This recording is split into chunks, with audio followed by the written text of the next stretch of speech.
నమస్కారం అండి. నేను doctor Vinutna Prasad Reddy, consultant neurologist at Vinutna Prasad advanced neuro and spine centre, Tirupati. ఇవాళ మనం హెడ్ఏక్లో కామన్గా వచ్చే డౌట్స్ గురించి డిస్కస్ చేసుకుందాం. సో ఫస్ట్, హెడ్ఏక్ అనగానే అది వ్యాధ లక్షణమా అని అడుగుతుంటారు చాలామంది. తలనొప్పి అనేది చాలామంది మన లైఫ్లో ఏదో ఒక టైంలో అనుభవించే ఉంటాం. 10 మందిలో 6 నుంచి 7 వరకు హెడ్ఏక్తో బాధపడుతూ ఉంటారు. సో హెడ్ఏక్ అనేది లక్షణం అండి, వ్యాధి అయితే కాదు. సో హెడ్ఏక్ రావడానికి చాలా కారణాలు ఉంటాయి. దాంట్లో ఒక వ్యాధికి అంటే ఒక డిసీజ్కి సిమ్టమ్ లాగా అంటే లక్షణం లాగా వచ్చే హెడ్ఏక్స్ని సెకండరీ హెడ్ఏక్స్ అని అంటాం. అలా కాకుండా హెడ్ఏక్ ఒక్కటే మేనిఫెస్ట్ అవుతుంది అంటే ప్రైమరీగా మేనిఫెస్ట్ అవుతుంది అంటే వాటిని ప్రైమరీ హెడ్ఏక్స్ అని అంటాం. ప్రైమరీ హెడ్ఏక్ ఎందుకు వస్తుంది, దానికి కారణాలు ఏంటి? సో హెడ్ఏక్ పర్సే ఒకే సిమ్టమ్ లాగా మేనిఫెస్ట్ అవుతుంది అంటే దాన్ని ప్రైమరీ హెడ్ఏక్ అంటాం. ముఖ్యంగా మనం అబ్జర్వ్ చేసేది 3 టైప్స్ ఆఫ్ హెడ్ఏక్ అండి. ఒకటి టెన్షన్ టైప్ హెడ్ఏక్, రెండోది మైగ్రేన్ హెడ్ఏక్, మూడోది cluster headache. Non specific headaches అనేది చాలా అరుదుగా చూస్తూ ఉంటాం.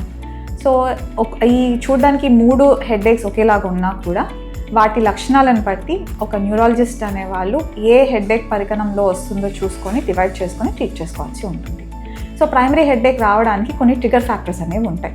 సో ఆ ట్రిగర్ ఫ్యాక్టర్స్ ఏంటి అంటే స్ట్రెస్ అంటే ఒత్తిడికి లోనవడం, స్లీప్ డిస్టర్బెన్సెస్ అంటే నిద్ర సరిగ్గా పోకపోవడం వల్ల కానివ్వండి, లేట్గా పడుకోవడం వల్ల కానివ్వండి, ప్రాపర్ స్లీప్ ఒక డేలో లేకపోవడం వల్ల. నెక్స్ట్ వచ్చేసి స్క్రీన్ టైం. ఈ మధ్యకాలంలో మనం ఎక్కువ ఫోన్స్కి కానివ్వండి, గ్యాడ్జెట్స్కి కానివ్వండి అడిక్ట్ అయిపోతాం కాబట్టి అది ఒక స్ట్రెస్సర్ ఫ్యాక్టర్ లాగా యాక్ట్ చేస్తుంది. 4th వన్ వచ్చేసి ఫుడ్. సో కెఫెన్ కానివ్వండి అంటే కాఫీ తీసుకోవడం వల్ల కానివ్వండి, చాక్లెట్స్ తినడం వల్ల కానివ్వండి, చీజ్ అండ్ జంక్ ఫుడ్ తినడం వల్ల కూడా ఈ హెడ్ఏక్స్ అనేవి ట్రిగర్ అవ్వచ్చు. నెక్స్ట్ వచ్చేసి వెదర్ చేంజెస్ అంటే క్లైమేట్, డస్ట్, పాలెన్స్ వీటన్నిటికీ ఎక్స్పోజ్ అవ్వడం వల్ల కూడా ట్రిగర్ ఫ్యాక్టర్ లాగా రావచ్చు. సో స్మోకింగ్, ఆల్కహాల్, పొల్యూషన్ కూడా ట్రిగర్ ఫ్యాక్టర్స్ లాగా యాక్ట్ చేస్తాయి అన్నమాట.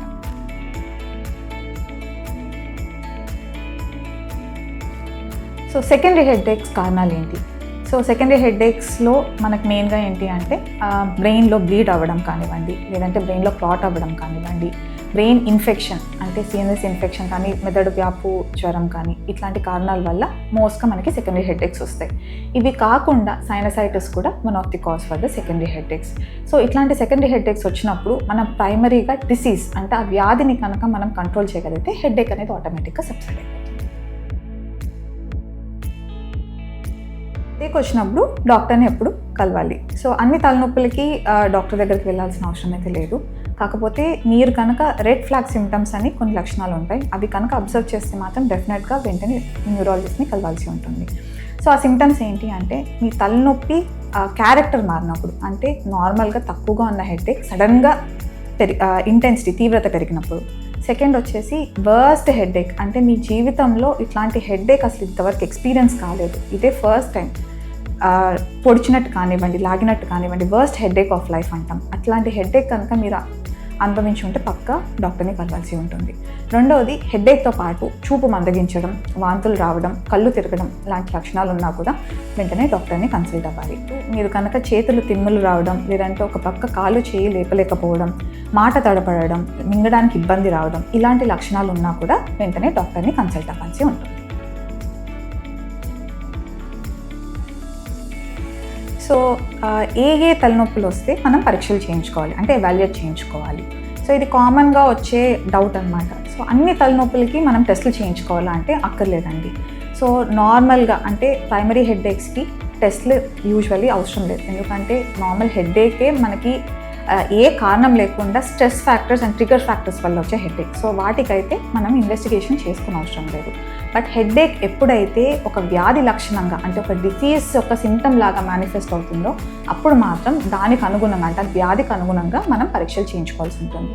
బ్లడ్ టెస్ట్తో పాటు కొన్ని ఇమేజింగ్ అంటే సిటీ కానీ ఎంఆర్ఐ కానీ వ్యాధి లక్షణాల అనుగుణంగా మనం టెస్ట్ చేయించుకోవాల్సి ఉంటుంది. సో ప్రైమరీ హెడ్ఏక్ని ప్రివెంట్ చేయవచ్చా?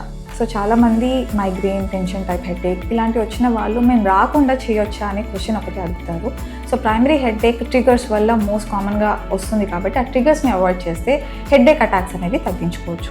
So primary headache triggers avoid చేయడం ఎలా అంటే to have a good sleep, adequate nutrition, healthy food, good diet and adequate exercises. So వీటి వల్ల మనం ప్రైమరీ హెడ్ఏక్స్ అనేవి ప్రివెంట్ చేయవచ్చు.